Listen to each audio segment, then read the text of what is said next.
वाहिगुरु जी का खालसा वाहिगुरु जी की फतेह। सत श्री अकाल। नवोदय जम्मू निवासी साथियों, अस्सलाम वालेकुम साथियों।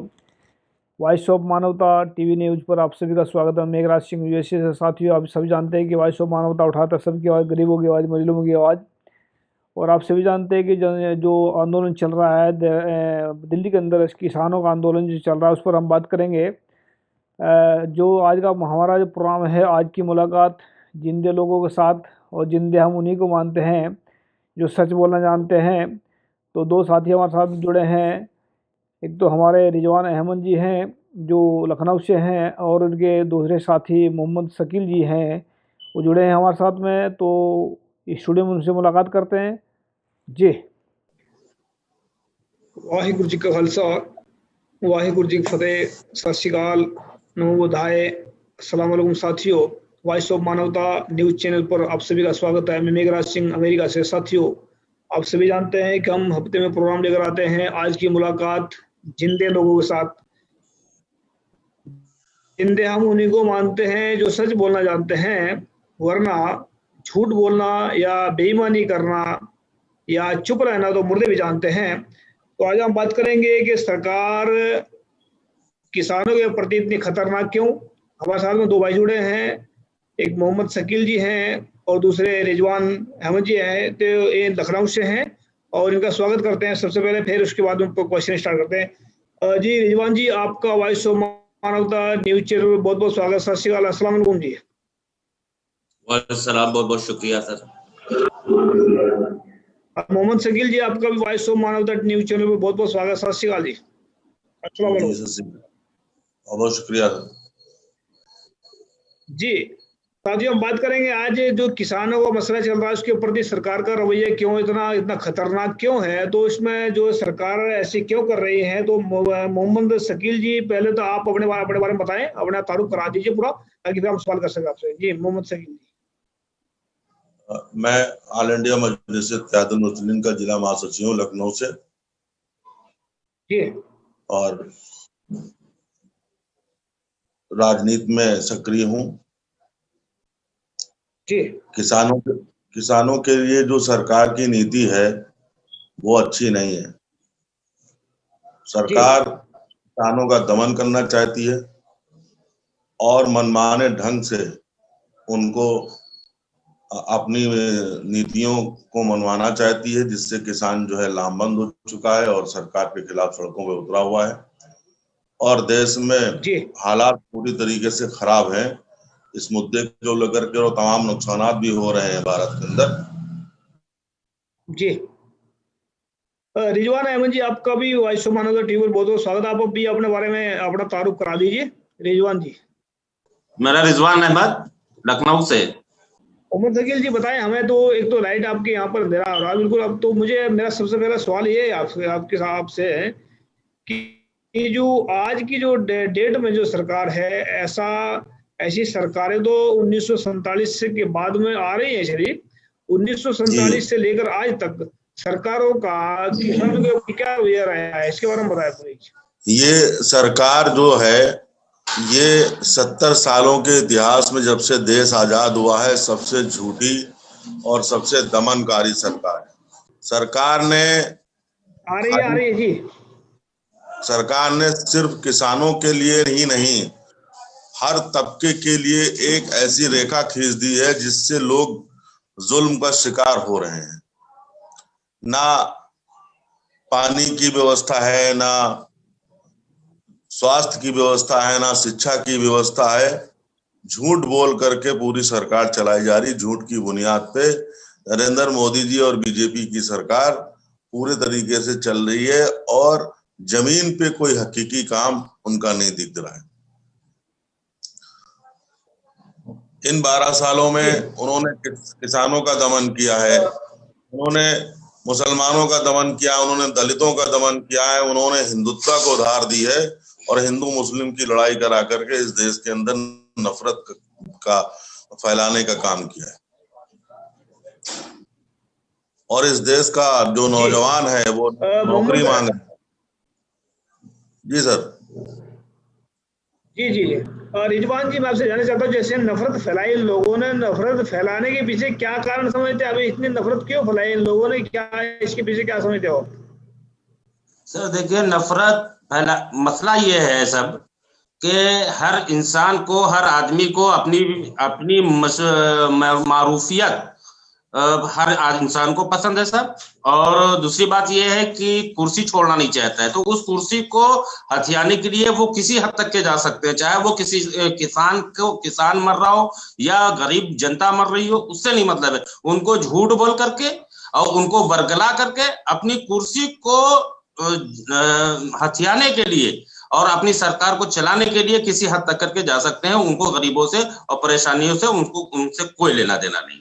उनको सरकार चलानी है, उनको कुर्सी चाहिए, उनको सरकार में रहना है, तो उस किसी हद तक के आदमी जा सकता है। ये अभी इस वक्त हम लोगों को देखने को मिल रहा है। हमारी 40 साल के आसपास की उम्र है लगभग, जब से हम देख रहे हैं यहाँ पर, और खास करके हम उत्तर प्रदेश की बात कर रहे हैं साहब। उत्तर प्रदेश के अंदर भी यही गंदी राजनीति होती चली आ रही है। उसके लिए उनको ये फिक्र नहीं है कि हमारी कौम के लोग, हमारे देश के लोग, हमारी प्रदेश के लोग, जो गरीब जनता है, उसके बच्चों की पढ़ाई का कोई ख्याल नहीं, उसके खाने का कोई ख्याल नहीं, उसके आने जाने का कोई ख्याल नहीं, उसके रहने का कोई बंदोबस्त नहीं। ऐसी अभी ये दिसंबर का सब महीना स्टार्ट होने वाला है, तो इस ठंडक में न जाने कितने लोग, गरीब लोग मर गए, लेकिन उसके गरीबी को दूर करने का कोई उनके पास कोई जरिया नहीं है, कोई प्लान नहीं है। उनके पास कोई प्लान है तो सिर्फ जो है सब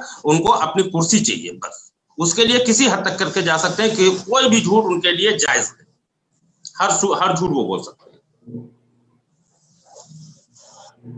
तो इसमें जो सभी जो जितने जो मैं मोहम्मद शकील जो आपसे जानना चाहता हूँ, जैसे आपने बताया कि झूठ के ऊपर सरकार खड़ी है, क्या बीजेपी की सरकार या कांग्रेस की सरकार रही है पहले से, तो कांग्रेस की सरकार में क्या झूठ नहीं बोला गया है? क्या ये अभी झूठ नया इसमें आया बीजेपी की सरकार में? तो इसमें कांग्रेस की सरकार में भी कई प्रॉब्लम्स आई है, क्योंकि जो सिखों के गुरुद्वारों पर अटैक हुआ था, आपको याद होगा 1984 में, एक कांग्रेस की सरकार में हुआ था, और ये मोदी भी होता है। तो इसमें क्या समझते हैं, इसके मतलब ये सरकार का हाथ है, इसके पीछे कोई और है जो तीसरी ताकत है जो इनको चला रही है, ऐसा क्या, इसके बारे में क्या कहेंगे? देखिए, चाहे कांग्रेस पार्टी और चाहे बीजेपी हो, ये दोनों एक ही गठबंधन समझ लीजिए, मेरे नजरिए से है। ये इनको ना सिखों की फिक्र है, ना इनको गुरुद्वारे की फिक्र है, ना मस्जिद की फिक्र है। इनको इस वक्त फिर राम मंदिर की फिक्र है, और राम मंदिर के बाद राम मंदिर के मामले को लेकर के हिंदू मुसलमान के बीच में नफरत फैलाना, और नफरत फैलाने के बाद में इस देश को बांटने का काम ये लोग कर रहे हैं। दोनों सरकारों ने रोजगार पे, शिक्षा पे, स्वास्थ्य पे बात कभी नहीं की, और जो मजलूम और जो गरीब है, जो नौजवान है, उनकी जो है जो भी मांगे थी उनको नकार दिया गया और अपनी मनमानी करते रहे। जैसे उन्होंने काम 15 लाख लाएंगे, साल में 2 करोड़ नौकरी देंगे, इस तरीके की तमाम बातें आज तक की किसी प्राइम मिनिस्टर ने नहीं की। जी, तो इसमें एक रिजवान जी, मैं आपसे जानना चाहता हूँ, जैसे कि बहुत सारे जो नेता लोग हैं, एक कहीं कभी तो जाते हैं कब्र के ऊपर मत्था टेकने जाते हैं, कभी ये देवी का गड्ढे रहते हैं मत्था, कभी किसी का गड्ढे चले जाते हैं नमस्कार करने हैं। और खास करके जो निरंकारी बाबे होते हैं, जो मतलब नाम देते हैं कान के अंदर, इनके पास भी जाते हैं। तो ये इसके पीछे क्या कारण समझते हैं, अभी ऐसा क्यों करते हैं? लुभाने के लिए, जनता को लुभाने के लिए, अपनी सच्चाई को छुपाने के लिए सब, अपनी सच्चाई को छुपाने के लिए, ताकि लोग उनको अच्छा और बेहतर समझे। ये ऐसा तो नहीं है ना, मतलब जो निरंकारी बाबे हैं, या बहुत सारे ऐसे हैं जो धार्मिक के नाम से खुले, इनके बैंक तो नहीं है यहाँ पर, जो नेता जो है, ये पैसे वो जो उनका काला धन होता है उसमें छुपा देते हैं जाकर के डेरों में, ऐसा तो नहीं कहीं चल रहा है इनका पीछे? मुमकिन है, हो भी सकता है, हो भी सकता है। ये तो आपके हाथ में है, आप जैसा चाहे वैसा चलाए। मोहम्मद शकील जी, जब हमने सुना था जिस वक्त केजरीवाल आया था इसमें सरकार में उसने बोला था कि इसमें पता नहीं उसने झूठ बोला था या सही बोला था कि 5-5 करोड़ रुपए मिलते हैं इनको जनता की भलाई के लिए, नेताओं को साल के मिलते हैं या 5 साल के मिलते हैं पता नहीं, लेकिन उसने बोल दिया था उस वक्त, पता नहीं वो अचानक बोला था उसने या उसके बुलवाया गया है। तो 5-5 करोड़, क्या ये सचमुच बात है कि 5-5 करोड़ इनको मिलते हैं? जो नेता जीत कर जाते हैं वहां पे संसद में, इनको 5 करोड़ मिलते हैं जो उसकी इलाके की सफाई करने के लिए, इलाके की तरक्की करने के लिए? क्या करना चाहेंगे इसमें मोहम्मद शकील जी? अगर मिलते होते सर तो दिल्ली के हालात ऐसे नहीं होते। जिस तरीके से दिल्ली में हालात हैं, केजरीवाल जी की सरकार जो चल रही है वो भी कोई बहुत अच्छी नहीं चल, लेकिन ये है कि बेहतर है और लोगों से। अगर 5 करोड़ का विकास हर एक क्षेत्र में कर दिया जाए तो चमचमाने लगेगा वो क्षेत्र, लेकिन ऐसा कुछ नहीं है। सोची समझी राजनीति, लॉलीपॉप है। 5 करोड़ का विकास अगर करेंगे हर साल में तो कहीं पे भी जो है अविकसित क्षेत्र नहीं रह जाएगा। नहीं, मेरी बात आप समझे नहीं है। 5 करोड़ मिलते हैं विकास के लिए, वो खर्च नहीं करते आगे नेता खा ले रहे, डकार लेते हैं, खुद ही डकार लेते हैं इसको, या सब उसने बोला है केजरीवाल ने कि 5 करोड़ मिलते हैं विकास के लिए, लेकिन वो पता नहीं वो खा रहे हैं, खुद ही खा रहे हैं या कि दूसरों को खिला रहे हैं। जनता के ऊपर तो कोई पैसा दिख नहीं रहा, कहीं लग रहा है पैसा। तो इसमें सचमुच 5 करोड़ मिलते हैं या झूठ बोला है उसने उस वक्त? इसके बारे में क्या कहेंगे आप? अब अगर वो दिल्ली के चीफ मिनिस्टर हैं और कह रहे हैं तो इतनी सच्चाई है क्या है ये तो मुझे नहीं पता है, लेकिन अगर 5 करोड़ मिलते हैं तो डकारने का काम जरूर हो रहा है। डकारने का काम इसलिए हो रहा है कि अगर वो काम करते हैं तो उनको 5 करोड़ रुपया खर्च करते हैं तो कहीं पे दिखाई देता कि खर्च हुआ है 5 करोड़। ये तो सब भ्रष्टाचार है जी। और रिजवान जी, मैं थोड़ा सवाल, मुझे मेरा खतरनाक सवाल है, इसमें थोड़ा ध्यान से आप अगर जवाब दे सकते हो दीजिए, अगर लगता है नहीं देना तो कोई बात नहीं। इसमें जो दंगे होते हैं, अभी मुसलमानों को भी काटा गया है दिल्ली में भी, इसमें पिछले जो फरवरी में, और उससे पहले जो 2000 में देखा आपने, और उससे पहले 84 में देखा है। तो इसमें जो है, इसमें 2009 में शायद इसमें गुजरात, इसमें देखा, इसमें इनको मारा, क्रिश्चियनों को मारा।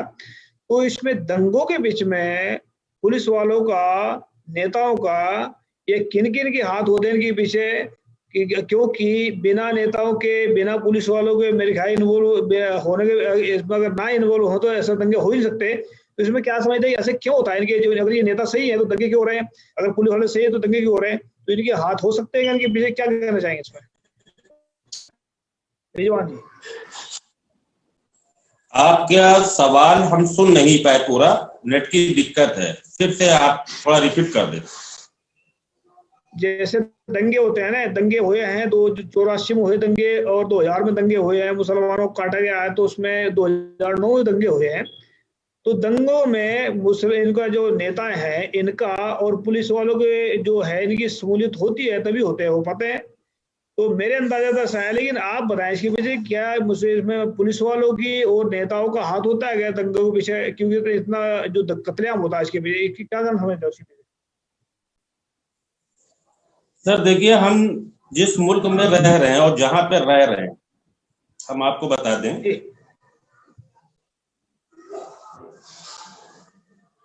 कानून और व्यवस्था के नाम पर हम आपको एक बात बता दें, अगर चोरी करने वाला इंसान, उस चोर को अगर पकड़ना है तो हम ये समझते हैं कानून इतना कमजोर नहीं है। कानून के रखवाले जरूर कमजोर हो सकते हैं, लेकिन कानून नहीं कमजोर हो सकता, उसको पकड़ा जा सकता है और लोग पकड़ते भी हैं, ईमानदार ऑफिसर पकड़ते भी हैं उसको, और अपने टाइम का ख्याल रखते हुए पकड़ते हैं। तो वो कैसे पकड़ लेते हैं? इतना बड़ा दंगा हो रहा है, लोग मारे जा रहे हैं, लोग काटे जा रहे हैं, ये कैसे मुमकिन हो सकता है कि पुलिस को इत्तला नहीं है? यहाँ के जो जिम्मेदार लोग हैं, जो इख्तियार की कुर्सी पर बैठे हैं, उनको पता नहीं है, उनको इत्तला नहीं है? एक जुआड़ी जुआ खेलता है, 10 रुपए का जुआ को खेलता है, उसको पुलिस पकड़ लेती है, और इतना बड़ा दंगा हो रहा है, वो पुलिस को इत्तला नहीं है, ये कैसे मुमकिन हो सकता है?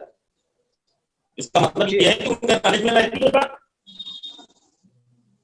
पूरी पूरी बस्तियां जला दी जा रही। आपने जैसे अभी आपने कहा सर, एक बात आपने कही कि मुसलमानों का लीडर, आप मुसलमानों का तो लीडर कोई है ही नहीं। अगर मुसलमान, अभी आपने कहा कि मुसलमान लीडर रहे, मुसलमान का लीडर ही नहीं है, पहली बात अव्वल तो ये है। अब अगर मुसलमान का कोई लीडर है इस वक्त जो हम बता रहे हैं, वो हमारा बैरिस्टर असदुद्दीन ओवैसी है, ऑल इंडिया मजलिस इत्तेहादुल मुस्लिमीन का प्रेसिडेंट बैरिस्टर असदुद्दीन ओवैसी है। उनसे वो देखिए वो जो कर रहे हैं, आप सारी दुनिया देख रही है, और पूरा इस बात से लोग इत्तेफाक भी रखते हैं कि वो हक बात बोलते हैं, सच बात बोलते हैं, और हक और गरीबों की हक और हुकूक की लड़ाई सिर्फ वो लड़ रहे हैं जो मजलिस इत्तेहादुल मुस्लिमीन के सदर बैरिस्टर असदुद्दीन ओवैसी, बाकी कोई नहीं है। अभी दो बात बोल रहे हैं आप। एक बात तो आपने बोला कि मुसलमानों को लीडर नहीं है, और ऊपर से आप बोल रहे हैं कि जो है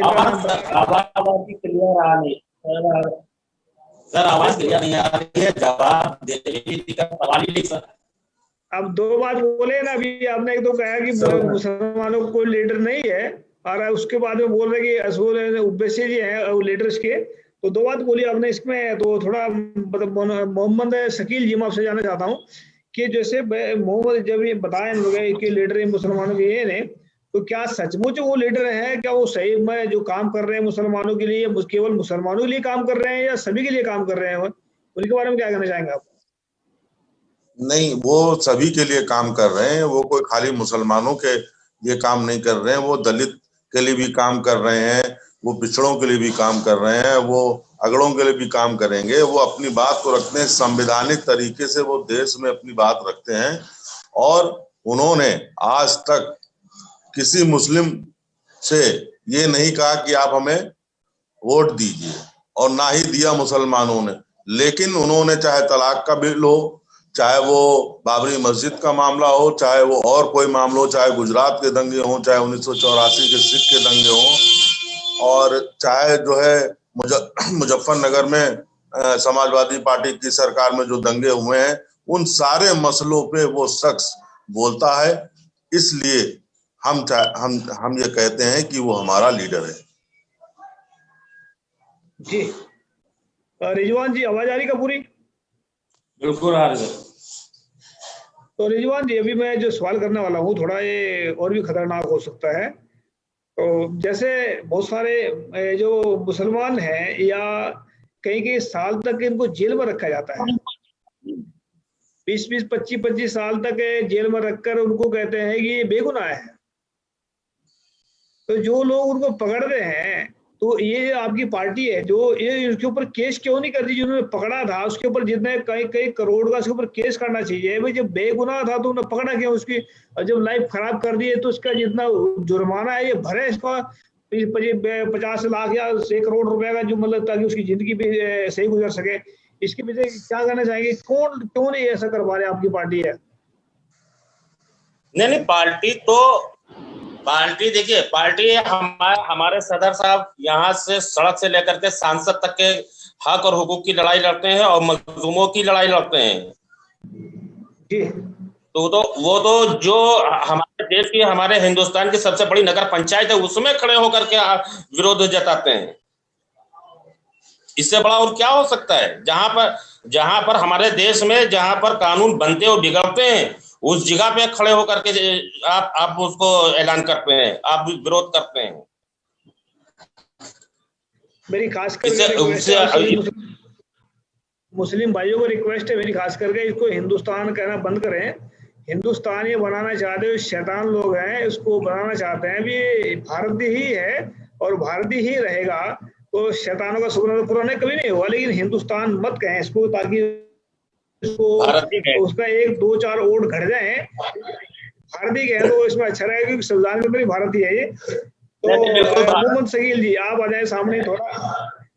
जी मोहम्मद शकील जी, मैं जानना चाहता हूँ आपसे, जैसे मतलब मेरा एक सवाल मेरा वही आपसे है कि जो ये जो 25-25, 30-30 साल जो बेगुनाह जेल में रहकर आते हैं, उनके बारे में क्यों नहीं आवाज उठाते? क्यों लोग ये जो नेता जो बैठे हैं, खा रहे हैं, तगड़े हैं, मतलब मोटे हुए बैठे हैं, ये दिमाग का दूसरे को तो दिमाग खा लेते हैं और पैसे भी खा लेते हैं, लेकिन जो जिनकी लाइफ खराब हो चुकी है जो जेल में से बाहर आए हैं 25-25 साल कह गए, उसको कहते हैं बेगुनाह है जी, इसको छोड़ दिया, हमने कोई सबूत नहीं होता। उनके खिलाफ जिन्होंने पकड़ा था उनके खिलाफ क्यों नहीं कार्रवाई होती? या नेता क्यों नहीं बोलते भाई बेगुनाहों को क्यों जेल में रखा है? अगर या तो उनके ऊपर सबूत देगा जेल में रखने का, अगर सबूत नहीं है तो जिन्होंने मतलब उनको जेल में किया, जज ने या वकील ने कराया है, उनके ऊपर केस होना चाहिए। उनके ऊपर जितने मतलब उनकी पूरी मेहनत जो हुई 25 साल या 30 साल जितने लगे हैं उसका उनको जुर्माना छोड़ना चाहिए। तो ऐसा क्यों नहीं कर पा रहे सरकार, क्या कारण है?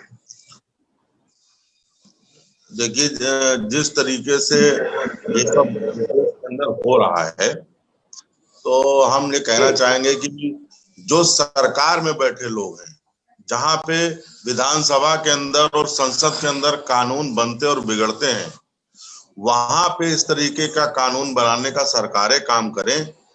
जो बेगुनाह लोग मुलविस होकर के जेलों में बंद हो जाते हैं बेचारे, उनका जो है पूरा जवानी है, पूरा भविष्य खराब हो जाता है।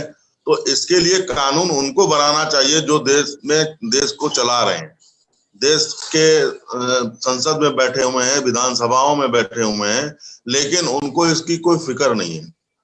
अगर फिक्र होती तो ये जो मुसलमान और जो लोग बंद होते हैं वहां पे अदालतें कह देती है इज नो गिल्टी, उसके बाद जो उसका 25 साल का कैरियर है वो खराब हो जाता है।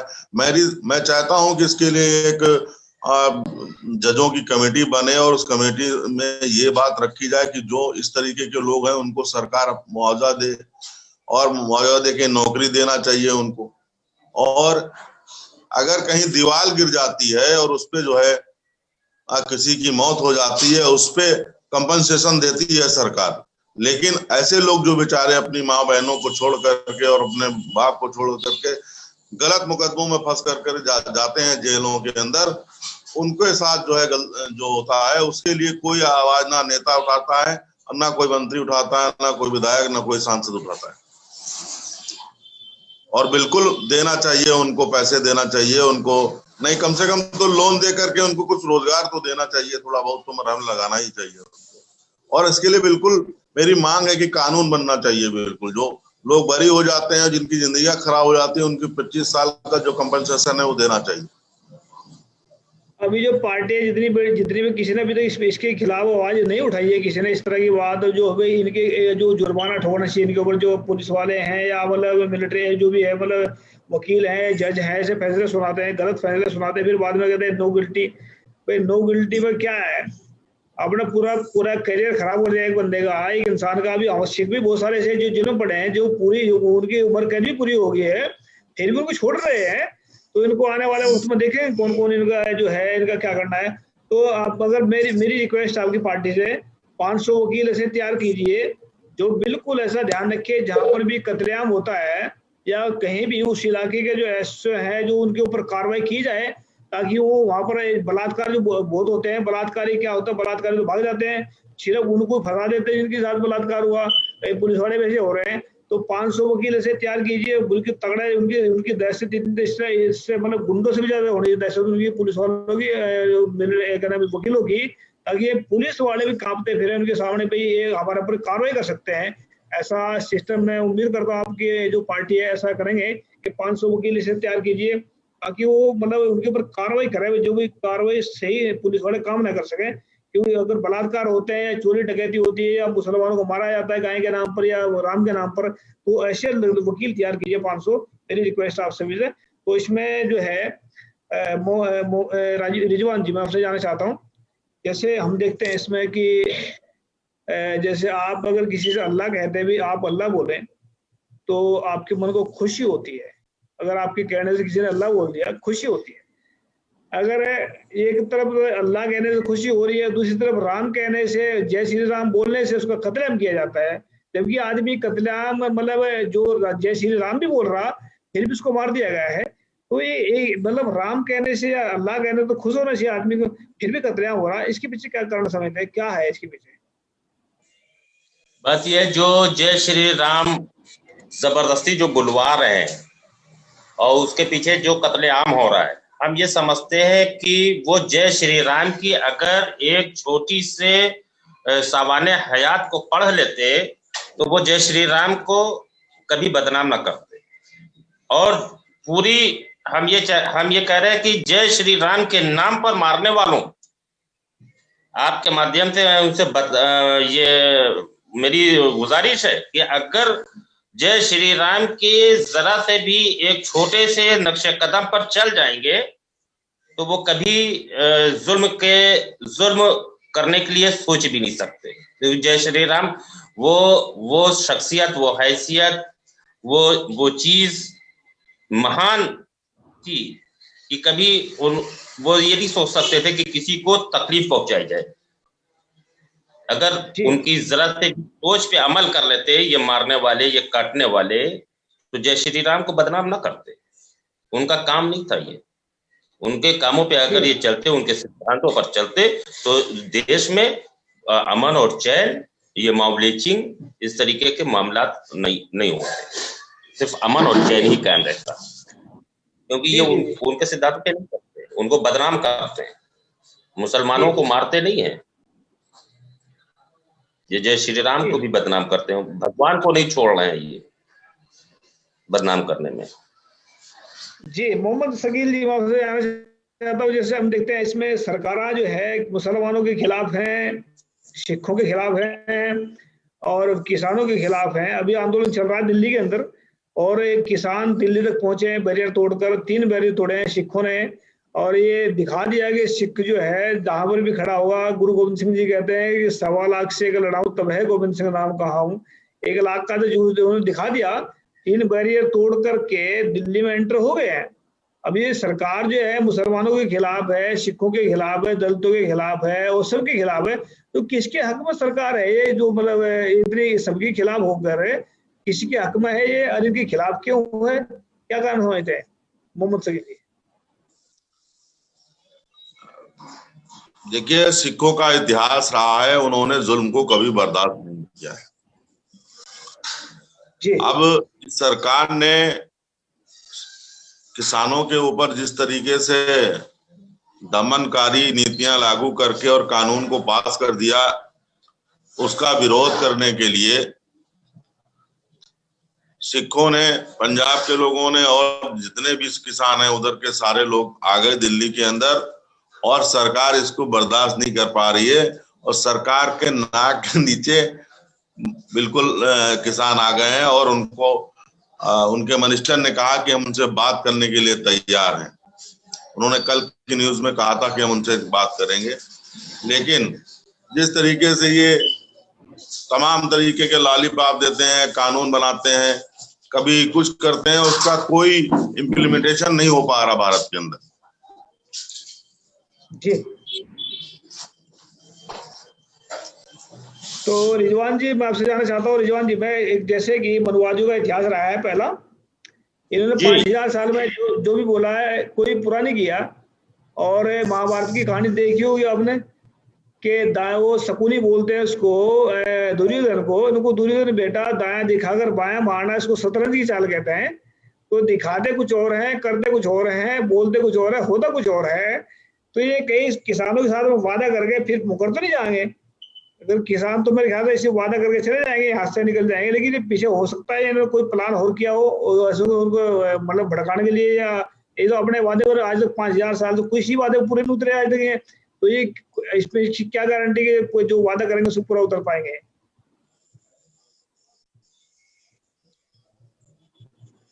देखिए सर, जिसकी आदत शराब पीने की है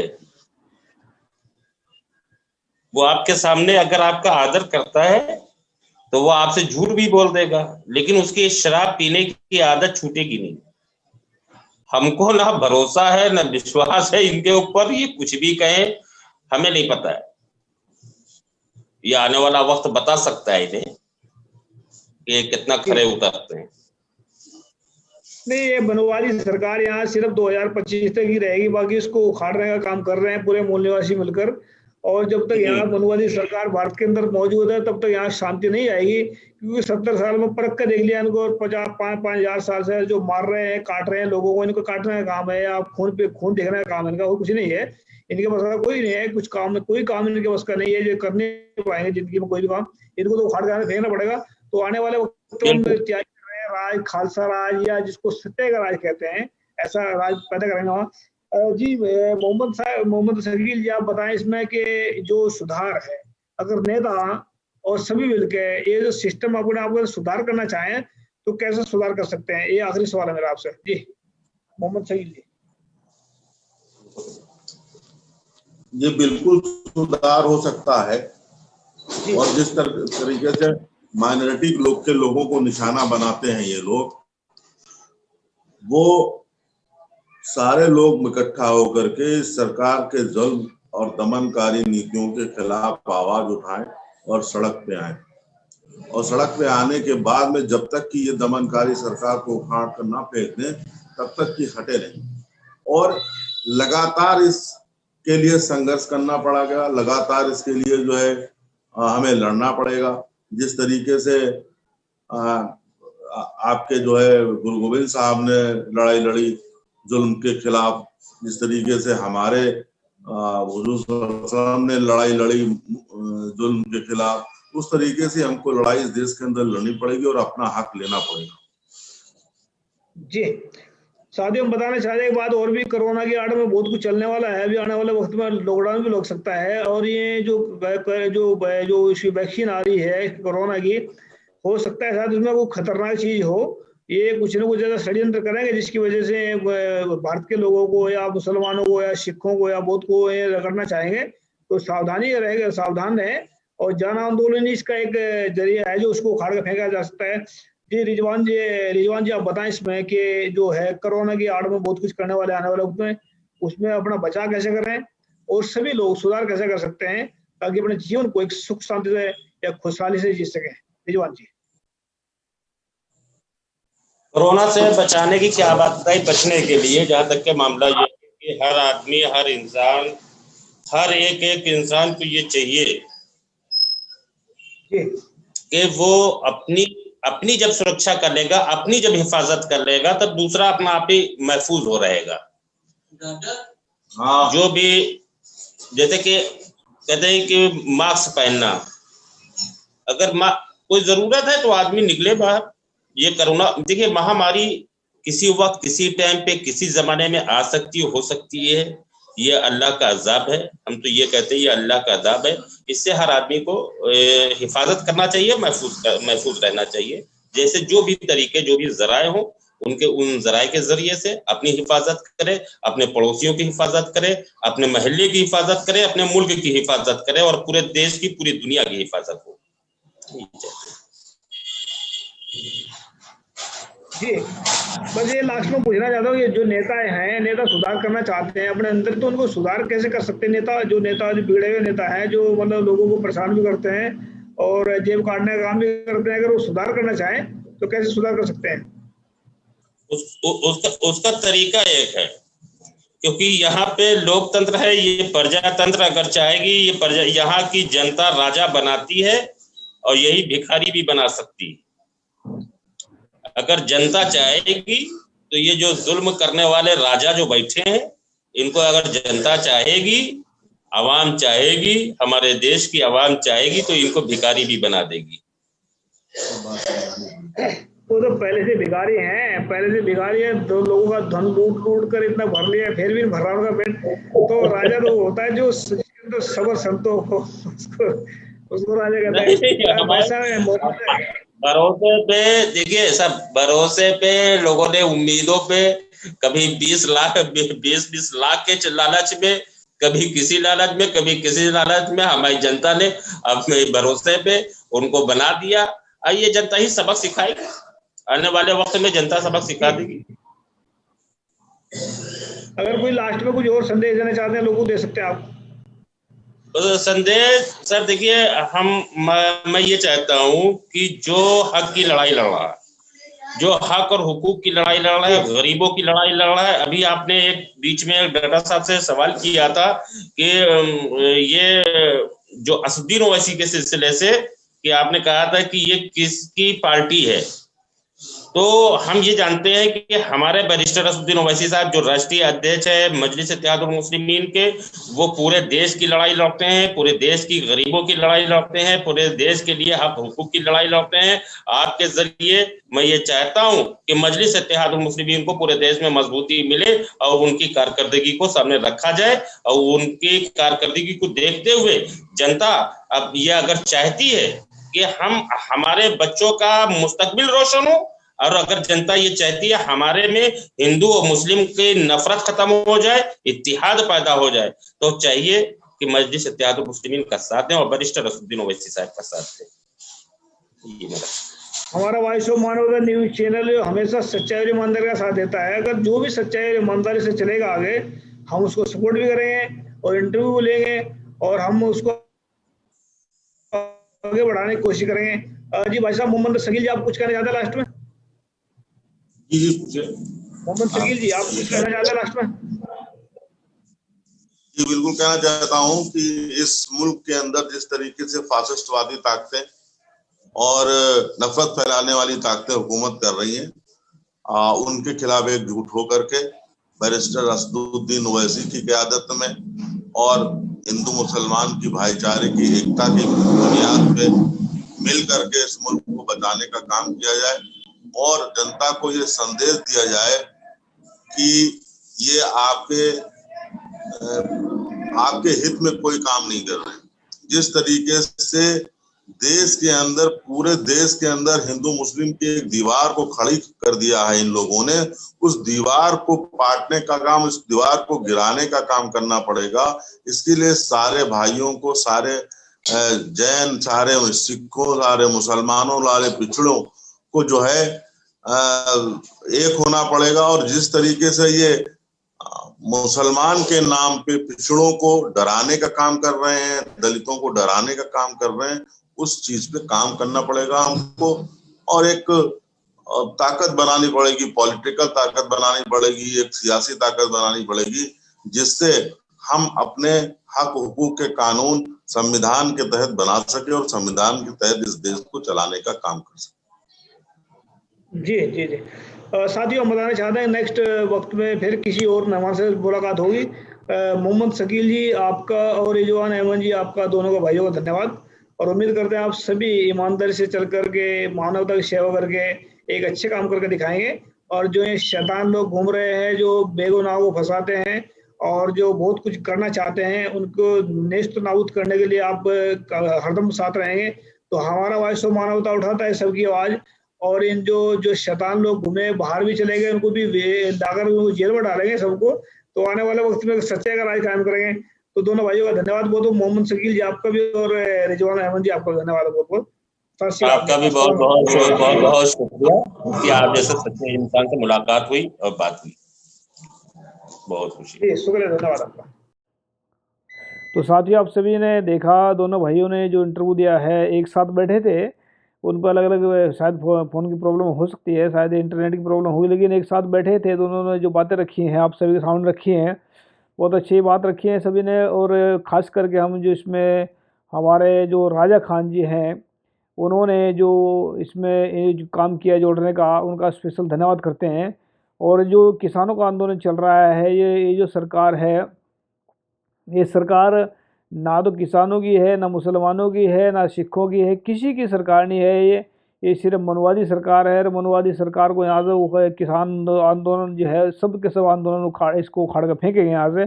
जब तक ये सरकार, मनवादी सरकार भारत के अंदर है, तब तक यहाँ पर शांति नहीं आएगी। तो इसको उखाड़ कर फेंकेंगे सब मिलकर, और जब तभी शांति आ पाएगी।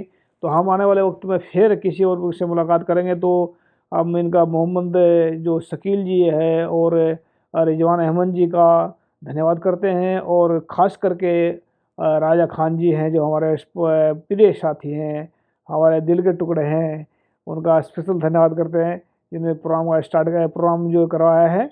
और बहुत बहुत धन्यवाद आप सभी का, जिन्होंने कमेंट किए हैं, जिन्होंने लाइक किया पेज को, और जिन्होंने जो इसको वीडियो को लाइक किया। तो सबका शुक्रिया, धन्यवाद स्पेशल। और वाहिगुरु जी का खालसा, वाहिगुरु जी फतेह। मिलते हैं नेक्स्ट प्रोग्राम में। शुक्रिया सबका।